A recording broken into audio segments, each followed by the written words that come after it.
అంటే ఆయన జీవించి ఉన్నప్పటికంటే కూడా ఆయన శరీరాన్ని వదిలేసిన తర్వాతే మీలో ఎక్కువ మార్పు తీసుకొచ్చారనుకోవచ్చా? ఆ మానసికమైన మార్పులు ఏం లేవు. ఇంకా ఆత్మపరమైన మార్పులు నాకు తెలియదు. నేను చూడలేదు కాబట్టి. కానీ నా థింకింగ్ ప్యాటర్న్‌లో 100% తేడా వచ్చేసింది సార్. ఆలోచన సరళి మారింది. ఆలోచన సరళి లేదంటే మైండ్ సెటప్పో, లేకుంటే ఏదో గుణాలు అంటారు కదా సార్! ఈ గుణాలు పుట్టుకతో వచ్చిన బుద్ధి పుడకలతో గాని పోదన్నారు కదా! కానీ నా విషయంలో ఆఖరికి సత్వగుణం ఉంది కదా! అది కూడా కూకటి వేళ్ళతో తొలగిపోయే రకంగా ఆయన వెళ్ళిన తర్వాత, శరీరకంగా వెళ్ళిన తర్వాత నాలో జరిగింది సార్. తర్వాత మధ్యలో మీలాంటి వాళ్ళ యూట్యూబ్‌లు చూస్తుంటే ఒక మహాగురువు ఏం చెప్పారంటే 3 గుణాలు ఉన్నాయి అని అన్నారు కదా సార్. తమో గుణం, రజోగుణం. దీంట్లో భయంకరమైన దరిద్రమైన భూయిష్టమైన గుణం ఏంటంటే సత్వగుణము అని చెప్పినారు సార్. దాన్ని మించిన దరిద్ర గుణం ఇంకోటి లేదు, సత్వగుణం. అందరూ ఆ గుణము పోతే మంచిదని చెప్పారు. ఆయన నా కోసమే చచ్చిపోయి నాకు ఆ గుణం లేకుండా చేసినారని భావిస్తున్నాను సార్. నా దగ్గర ఒక 10,000 రూపాయలు ఉన్నాయి. ఆ 10,000 రూపాయలు ఈ నెలంతా గడపాలా? ఇది లేకుండా ఇంటికి పోతే ఏమవుతుందో తెలియదు. ఎక్కడైనా ఎవరైనా వచ్చి పాపం చాలా నిస్సహాయ స్థితిలో ఉన్నారనుకోండి, నాకు తెలియకుండానే నా జోబులో పోయి 10,000 ఇచ్చేసిన తర్వాత నెక్స్ట్ ఏమవుతుంది అనేటువంటి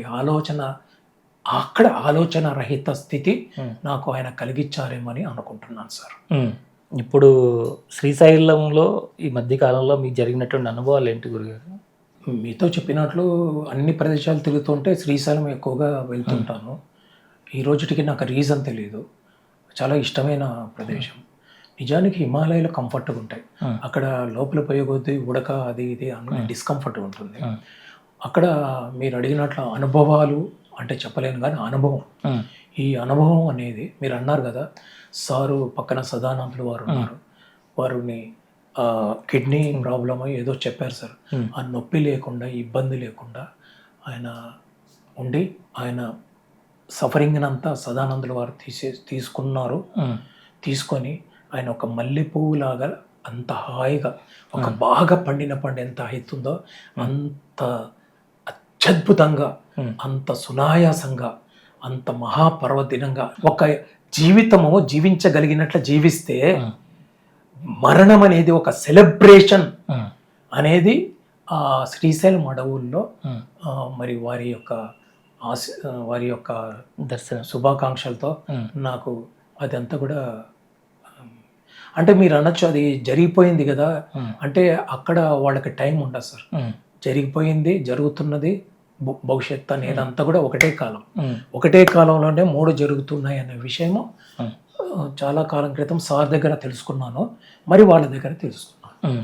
మరి అక్కడికి తీసుకుపోయి ఆ పక్కన సదానందుల వారిని, సో ఆ రకంగా సదానందుల వారేమో శారీరకంగా ఉన్నారు, అట్లని అందరికీ కనపడటం లేదు.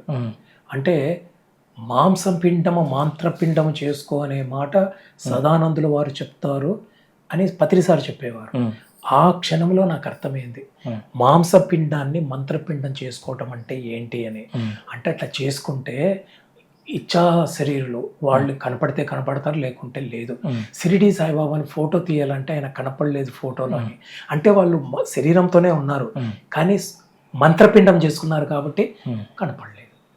అదేవిధంగా ఈ సందర్భంలో చెప్పచ్చు అంటే సందర్భం లేకుండా 4-5 సార్లు పత్రిసారు మొన్న పోయిన టైం కంటే 4-5 సార్లు ట్రెక్కింగ్ టైంలో మిగతా టైంలో వేరే సందర్భంలో సారు పక్కన నేను కూడా ఉన్నాను.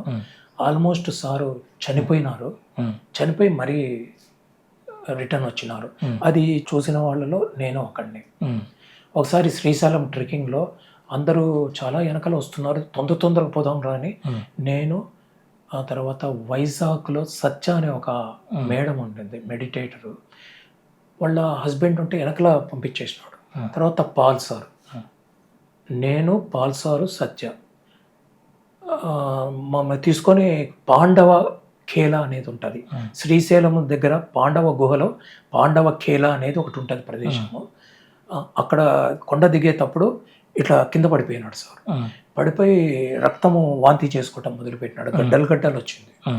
ఇదంతా తడిచిపోయింది, ఆయన పట్టుకున్న మాది తడిచిపోయింది, అంటే రక్తం అలా పోతోంది, చేసుకుంటూనే ఉన్నాడు. అప్పుడు నీళ్ళు ఇచ్చినాడు పాల్ సారు. ఇస్తే పుక్కలించి అంటే చేసి మాట్లాడారు 2 మాటలు.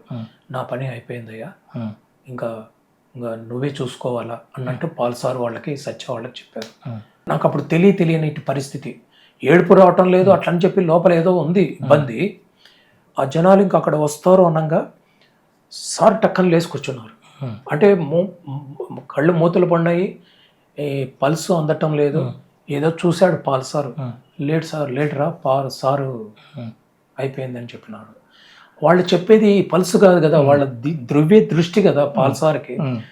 అట్లా టక్కన లేచి కూర్చున్నారు మా కళ్ళెదురుగా. వాళ్ళు వచ్చే లోపల చూస్తే కింద ఏం రక్తం లేదు, ఏం లేదు. అంటే ఇప్పుడు మాటల్లో చెప్పాలంటే అదొక మిరాకిల్ లాగా. మా శరీరాల మీద ఆయన మీద రక్తం లేదు, ఏం లేదు. గట్టిగా అరిచి రండి అని చెప్పేసి పరిగెత్తుకుంటూ వెళ్ళిపోయినాడు.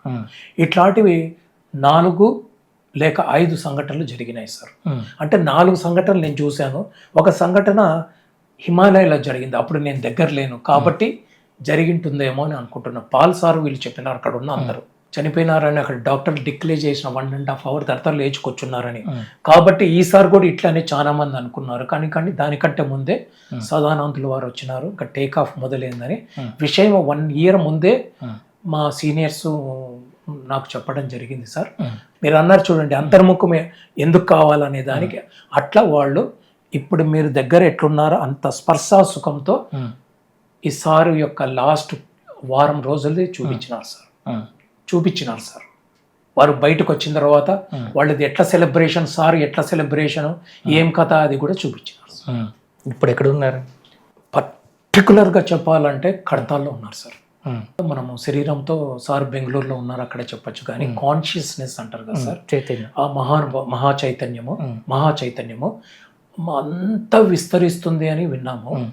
అది కొంచెం థర్డ్ ఐ విజన్ అట్లా ఉన్న వాళ్ళకి ఆయన సమాధి నుంచి పెద్ద నయాగర జలపాతం నుంచి నీళ్లు పడుతున్నట్ల అక్కడి నుంచి బ్లూ కలర్లో, ఈ కలర్లో సార్ ఇట్లా జలపాతం ఏమో కింద పడతా ఉంటుంది, ఇదేమో ఇట్లా ఆకాశానికి వెత్తున పోతానే ఉంటుంది. ఈ బ్లూ కలర్ వచ్చిందంటే వాడు సామాన్యుడు కాదు, వాడు యోగి కాదు, యోగేశ్వరుడు. ఇప్పుడు వాడు సమాధిలో ఉన్నది శరీరమే కదా, శరీరం సమాధిలో ఉంది. మరి అక్కడ చైతన్యం ఎక్కడ ఉన్నది? చైతన్యానికి శరీరానికి సంబంధం లేదు కదా, మరి ఆ సమాధి నుంచి ఎందుకు వెళ్తుందని అంటున్నా. 2 కారణాలు ఉన్నాయి సార్. అక్కడే ఎందుకు పర్టికులర్గా అన్నాను కదా, ఒక కారణం వచ్చి ఇక్కడ ఉన్నటువంటి ఆయన దగ్గర ఉన్నటువంటి ఫాలోయర్స్, నేను చెప్పలేదు సార్, మా సీనియర్ చెప్పింది చెప్తున్నా, 99.999% సెల్ఫ్ రియలైజేషన్ లేని వాళ్ళే. ఇంకొక మాట చెప్పినారు మన సీనియర్స్, 99.99% ధ్యానం అంటే ఏమీ తెలియదు.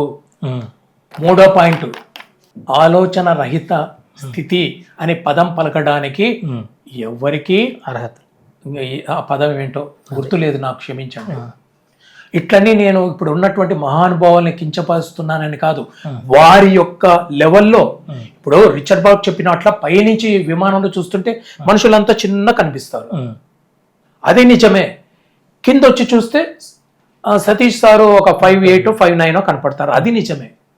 కాన్షియస్నెస్ మహా చైతన్యం అనేది మహా విస్తరించి ఉంటుంది కదా. కాకపోతే అట్లా నమ్మలేని వాళ్ళకి ఆయన సమాధి ఇక్కడ ఉంది అని నమ్మి వచ్చేవాళ్ళు చాలా మంది ఉంటారు.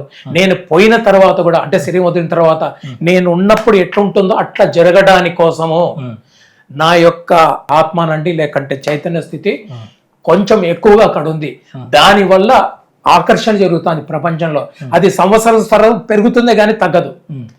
ఆయన చెప్పినటువంటి నిరూపణలు, ల్యాండ్ మార్క్స్ పెరుగుతూ ఉంటుంది. శాకాహార్యాలు బాగా జరుగుతుంది, పిరమిడ్లు విపరీతంగా వస్తాయి. ఇప్పుడు నుంచి నిజమైన ధ్యానులు మొదలవుతారు సార్. మరీ చెప్తున్నా, ఇది నా మాటలు కాదు సార్, మా సీనియర్ గురుదేవులు కనుక్కొని చెప్పిన మాటలు సార్. ఇది మొదటి పాయింట్. 2వ పాయింట్, అంటే ఈ శరీరం ఉండటం మూలాన ఆయన అక్కడ కొంచెం ఎక్కువ స్థితం కావటం. బతికి ఉన్నప్పుడు కంటే, బతికున్నప్పుడు ఏదో 10 ఊర్లు చూసేవారు. ఇప్పుడు ఆయన చైతన్యము ఈ గ్లోబల్ అంతా కూడా వ్యాప్తి చెందింది సార్. గాలి వ్యాప్తి చెందినట్ల సార్, కరెక్ట్ ఎగ్జాంపుల్. అట్లా ధ్యానం చెయ్యాలనేటువంటి కొంచెం కోరిక ఉండి కొంచెం శ్రద్ధ పెట్టేవాడు పోయిన కాలంలో, అంటే 30 ఏళ్ల క్రితము 6 ఏళ్ళు 10 ఏళ్ళు పట్టే టైము ఇప్పుడు 21 డేస్లో ఆ స్థితి వచ్చేది. ఆ స్థితి అంటే మరి పెద్ద స్థితి కాదు, ఈ బొడ్డు దగ్గర ఆడే గాలి గుండె వరకు వచ్చి కంఠం వరకు వచ్చే స్థితి ఆయన కలగజేస్తానని ప్రమాణం చేశారు సార్.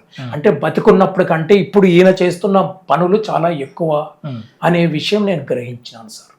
21 డేస్, గంటలు గంటలు కాదు, 10 నిమిషాల టైం దొరికిందా, 10 నిమిషాలు చెప్పులు బయట వదిలిపెట్టినట్టే సంసారం అన్ని బయట వదిలిపెట్టేసి 10 నిమిషాలు ఈ శరీరం ఇక్కడే ఉంది, నువ్వు కూడా ఇక్కడే ఉండు, అంటే మైండ్ కూడా ఇక్కడే ఉండే రకంగా. కళ్ళు తెరిచి ఉంటావా కళ్ళు మూసుకుంటావా తేడా లేదు. అట్లా ఉంటే 21 డేస్లో నీ శ్వాస తగ్గటం మొదలు పెడితే అది నీ సొంత అనుభవం కాబట్టి ఇంకా చేస్తే తగ్గుతుంది, బుక్కుల్లో రాశారు కదా అనే ఇంట్రెస్ట్తో 21 డేస్ నుంచి చేస్తారు. వాళ్ళకి అచర కాలంలోనే ధ్యానం విషయ, అంటే ధ్యానం అంటే ఆలోచన లేనటువంటి స్థితి అని వాళ్ళు గ్రహించే రకంగా అవుతారు. ఒక్కసారి ఆ స్థితి వచ్చినప్పుడు ఒక రకమైనటువంటి కిక్ వస్తుంది.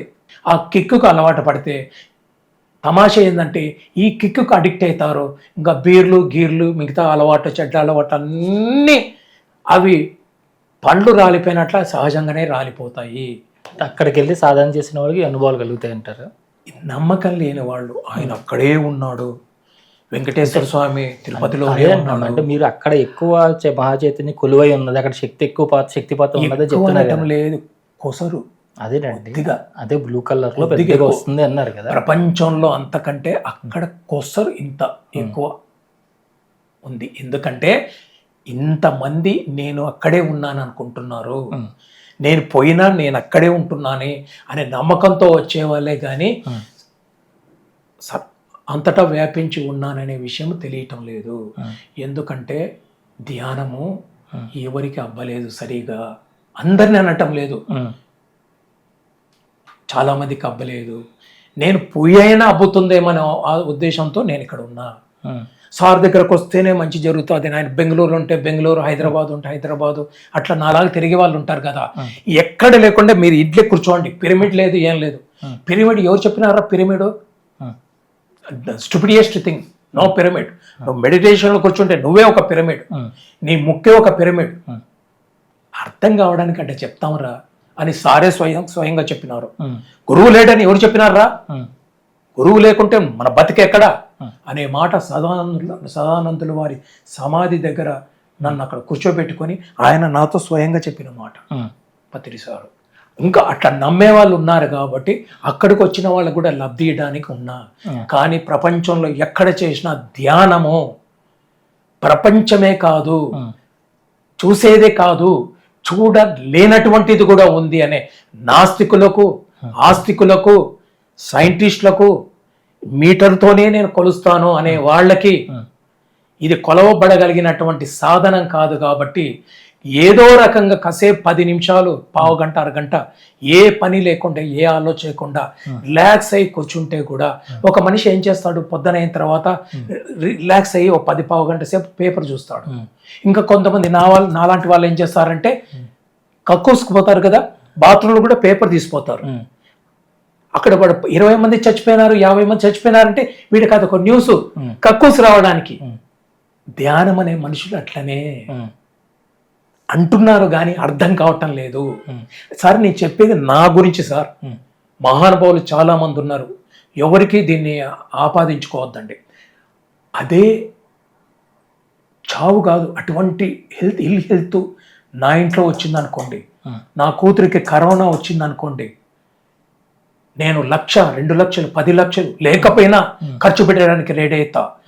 శరీరం ఆపాదమస్తకం వణికిపోతుంది, భయపడిపోతాను. పేపర్ దగ్గర హాయిగా చదువుతూ పొద్దున ఏమంటారు ఈజీ చైర్లో కూర్చొని నా తల్లిలో భార్య ఇచ్చే కాఫీ తాగుతూ, ఫిల్టర్ కాఫీ తాగుతూ ఆ న్యూస్ని ఎంజాయ్ చేస్తాను. మన దుబాయ్లో వర్షాలు వరదలు వచ్చి పోతున్నారంటే ఎంత 100 మంది నా చనిపోయింది, అంతేనా? సునామీ వచ్చింది అండమాన్ నికోబార్లో, ఏంది 10 లక్షల మంది అయినా చనిపోయింది. ఏదో ఉక్రెయిన్ యుద్ధము మొన్న ఏదో వచ్చినాయి కదా సార్, ఇంతమంది అయినా అనుకుంటాం కానీ ఆ పరిస్థితిలో మన వాళ్ళు ఎవరైనా ఉన్నారంటే వణికి చేస్తాం. అదే నేనుంటే అది చూస్తూనే చచ్చిపోతా. నా వాళ్ళుంటే కొంచెం బాధ, నేనే ఉంటే అసలు బాధ. నా వరకు వస్తే గానీ అర్థం కాదు. కాబట్టి నేను శరీరం వదిలినాను. శరీరంలో కంటే కూడా ఎక్కువ చేయడానికి నాకు అవకాశం ఉంది. చైతన్యం బాగా వస్తుంది.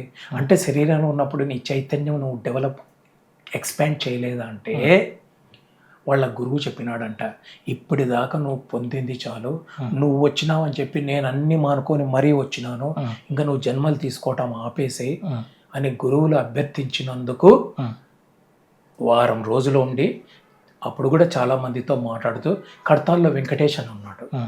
ఆ అబ్బాయి క్యాంటీన్ పెట్టుకొని, ఆ అబ్బాయి 2 రోజులు అంటే పోతాడనంగా పోతే యుగంధర్ చెప్పింది ఏంటంటే చాలా సఫరింగ్లో ఉన్నాడు, కళ్ళు తెరవడు, ఏం చేయలేడు, పోయి అయిపోయింది అన్నట్టు చెప్పినారు. డాక్టర్ కదా ఆయన. వెంకటేష్ వస్తే టక్కని కళ్ళు తెరిచి దా కూర్చొని మాట్లాడారు. ఈ 2 విషయాలు యుగంధర్కి అర్థం కాలేదు. అర్థం కాలేదంటే ఆయన యోగి డాక్టర్, అది కూడా అందనంత స్థితి ఉందంటే అనంతం కదా సార్ జ్ఞానం అనేది. 40 లక్షల సంవత్సరాలు 4 ఋషులు తపస్సు చేస్తే వేదం గురించి ఏమన్నా కనుక్కున్నారా అని శివుడు అడిగితే ఒక్కటి కూడా తెలియదు. 40 లక్షల సంవత్సరాలు 10 లక్షలు లాగా అట్లా ఎవడికని ఇంత ఆలోచన అంటూ కూడా చేద్దామనే ఆలోచనతో గురువులు చెప్పినారనే ఉద్దేశంతో విసిగిపోయిన కారణం చేత అన్ని కర్మలు తీసుకొని శరీరం తట్టుకోలేనంత కర్మలు తీసుకున్నందుకు ఇన్ని సార్లు 4-5 సార్లు చనిపోయి బతకటం కాకుండా ఇప్పుడు చాలా మందికి తెలియదు. నాకు తెలిసి 4 సార్లు చనిపోయినాడు. 1.5 గంట సార్ గుండె కొట్టుకోలేదు, నాడి ఆడలేదు. మీరు షిరిడి సాయిబాబా జీసస్ గురించి వింటారు, మిగతా ఎవరైనా 3వ వ్యక్తి ఉన్నారా సార్? నా వరకు తెలియదు. నేను దగ్గర ఉన్నా రాయదుర్గంలో ఒకసారి, రాయదుర్గం రవి వాళ్ళ ఇంటి మీద పిరమిడ్ ఓపెన్ చేయడానికి పోతే ఆ రోజు కూడా అయిపోయింది. నన్ను విజయలక్ష్మి మేడం అంటే ఇప్పుడు ప్రస్తుతం ఓంకారంలో ఉంటున్నట్టున్నారు. మొన్నటి వరకు జగన్నాథ్ గట్టులో ఉన్నారు. నేను మేడం సార్ ఏం చేసినారు, పాల్ సార్ ఉన్నారు, ఎందుకు మీరు ఇక్కడ ఈరోజు హాస్పిటల్లో క్లాస్ ఉంది కదా పోండి అని ఆయన వదిలిపెట్టాలంటే ఇబ్బంది అనిపిస్తోంది. నన్ను విజయలక్ష్మిని పోయి హాస్పిటల్లో క్లాస్ చూసుకొని మరి రాత్రికి వచ్చాం. రాత్రి కూడా భయమే. పొద్దున 7 గంటలకు బయట చెట్టు కింద కుర్చేసుకొని కూర్చొని టీ తాగుతూ కబుర్లు చెప్తున్నారు.